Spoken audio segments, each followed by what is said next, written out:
समाजांनी आरक्षणाची लढाई जिंकली याचा अर्थ ओबीसी हरले, जरांगे जिंकले आणि भुजबळ हरले।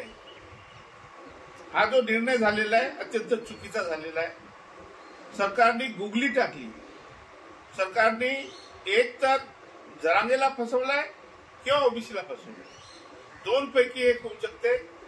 त्यामुळे आरक्षण जर मराठा समाजाला ओबीसी मधून हैदराबाद गॅझेट लावून GR काढून अशा पद्धतीने मागच्या दराने जर ओबीसी करणं चालू असेल तर हे परमनंट भटके विमुक्त छोट्या छोट्या जाती यांच्या आरक्षणावर डल्ला मारण्याचा हा मोठा डाव होता आणि तो सरकारने साधलेला आहे।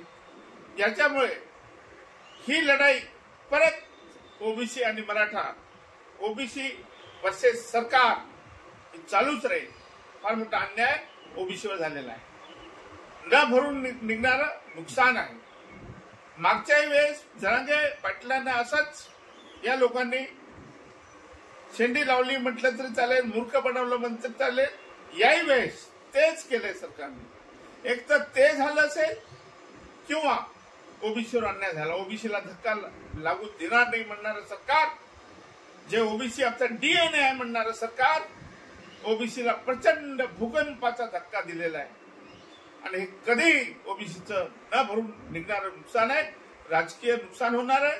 छोट्या छोट्या जातीचं तुम्ही आरक्षणाचं हडप करण्याचा हा कारस्थान सरकारने केलेला आहे आणि म्हणून मी म्हणत होतो की तुम्ही कर्पूरी ठाकूर फॉर्म्युला लावा, ABCD करा, त्यांना वेगळं आरक्षण द्या।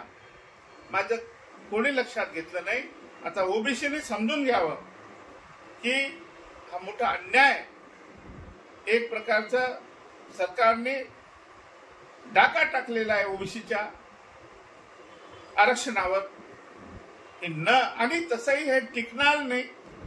त्यामुळे परंतु सरकार त्यांच्या पूर्णपणे पाठीशी आहे। ऐन प्रकारे मराठा समाजाला ओबीसीकरण करणं हेच सरकारची इच्छाशक्ती होती, त्यांनी ती पूर्ण केली।